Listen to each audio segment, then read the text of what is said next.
Selamat datang di Bincang Ekonomi bersama aku Ainun dan aku Kezia. Nah, di sini kita akan membahas tentang strategi marketing. Oke, jadi kita di sini bakal mengulik nih soal marketplace kesayangan kita semua. Nah, ngomong-ngomong soal marketplace nih ya, kok aku kayak ngelihat sesuatu yang beda gitu ya di Kezia ini. Apa tuh?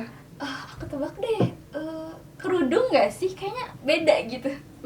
Iya sih bener. Aku tuh baru beli kerudungnya di toko oren gitu ya, toko Pasti kesayangan. 11-11 nih. Iya betul. Jadi pas 11-11 tuh aku kemarin abis beli ini dengan potongannya sampai 40%. Terus kayak aku bayar ongkir tuh cuman 5.000 doang. Jadi kayak aku beli si kerudung ini udah sama ongkirnya itu cuma 26.000 doang. Oh iya.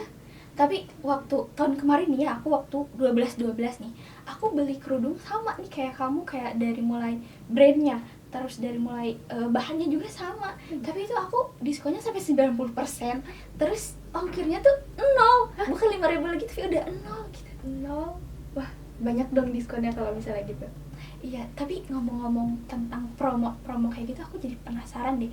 Kalau misalnya ngasih promo gitu, Shopee tuh untung nggak sih? Oke, iya juga sih ya, aku juga pernah bertanya-tanya dan kalian pasti juga sering bertanya-tanya gitu ya, Shopee itu untung gak sih dengan ngasih berbagai macam promonya gitu. Jadi aku pernah baca nih Nun soal konsep yang namanya bakar uang. Bakar uang? Apa itu bakar uang?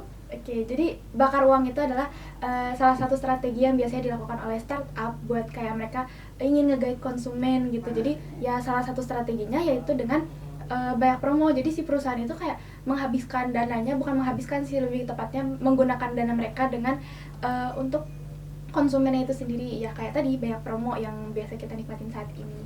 Oh, tapi kalau kayak gitu, kenapa sih gitu perusahaan tuh harus pakai si strategi bakar uang ini gitu?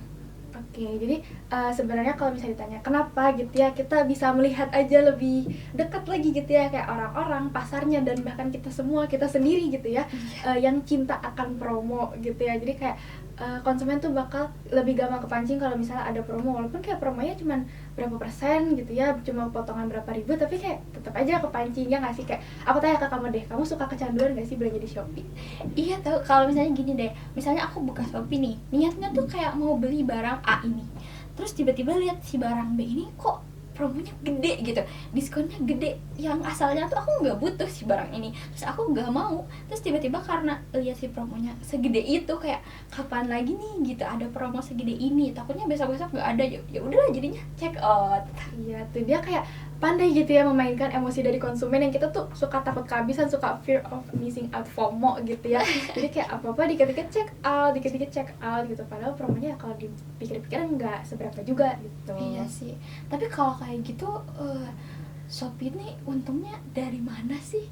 Oke, jadi mungkin kalau misalnya yang kita lihat dari luar gitu ya, biasanya Shopee itu cuma dapat dari jual belinya aja, tapi sebenarnya jauh dari itu ada banyak lagi nih sumber pendapatan dari Shopee. Dari mana tuh kira-kira?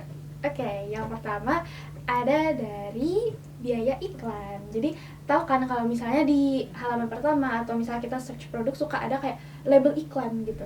Oh iya, di halaman pertama ya, paling atas biasanya. Iya, nah itu tuh biasanya digunain sama penjual-penjual yang baru masuk ke Shopee gitu ya, buat kayak mereka tuh pasti pengen dong produk mereka ada di tampilan halaman pertama, terus kayak muncul di pencarian pertama. Nah itu tuh nggak gratis, ada bayarnya. Iya, tapi emang kalau misalnya kita ship produk gitu, kalau misalnya kita kayak langsung terpacu ke yang paling atas gak sih? Soalnya kalau kayak ke bawah tuh kayak udah males, jadi langsung kepicu ke halaman pertamanya itu. Nah itu tuh biasanya bayarnya berapa tuh? Oke, jadi kayak per iklan itu bisa sampai 50.000 per iklannya gitu Per ya. hari ya? Iya, dan kayak coba bandingin kayak di Shopee tuh ada banyak banget kan penjual, anggaplah ada 1.000 penjual yang menggunakan iklan. Nah dikali aja tuh 50.000 dikali 1.000 dan nanti dikali berapa bulan, udah berapa tuh? Kayaknya itu miliaran ya, kayak kalau udah bulanan pasti pantas aja gitu.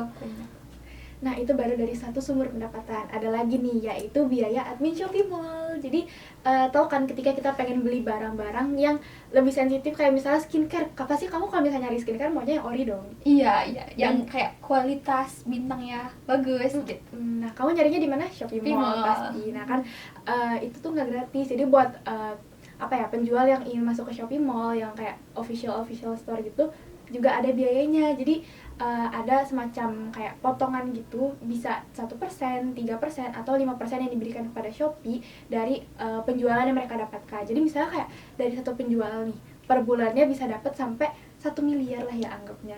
Nah, dikali sama 3% lah anggapnya, itu udah berapa tuh buat Shopee? Banyak kan? Iya bener, udah banyak ya dari si admin ini juga gitu.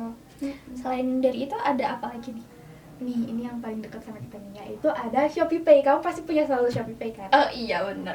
Nah, kita suka top up Shopee Pay, bahkan kayak kita kadang top up doang walaupun gak dipakai, atau enggak kayak kita misalnya top up 200.000 tapi yang kepake cuma 190.000 atau berapa, kan tetap ada sisaan. Oh, iya. Nah, itu juga dikelola loh oleh Shopee, jadi ya masuk ke dalam keuangannya mereka juga gitu ya. Dan masih banyak juga loh sumber-sumber pendapatan mereka yang lainnya.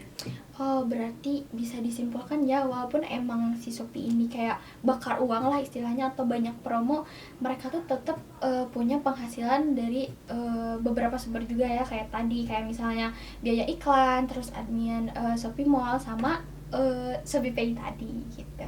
Iya, terus kayak sadar gak sih kalau misalnya kita tuh apa-apa sekarang jadinya buka Shopee, padahal si Shopee ini promonya udah kayak asal makin dikit-dikit gak sih? Kayak tadi.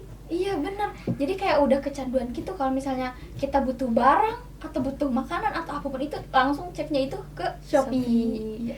Karena banyak juga ya kayak ada Shopee Food, terus kita sekarang ada Pay Later, jadi kita kalau misalnya gak punya uang tapi butuh si barang ini, kita tuh bisa check out gitu. Iya gitu. Terus kayak kita nyari apa-apa, kayak bahkan barang sesepele apapun nyarinya di Shopee nggak sih? Terus kayak kita mau ngisi pulsa nyarinya ke Shopee. Shopee. Mau isi kuota ke Shopee, bayar tagihan juga ke Shopee. Gitu. Padahal misalnya kalau ada misalnya barang yang emang ada di sekitar kita gitu, tapi kita tetap nyarinya itu ke Shopee gitu ya.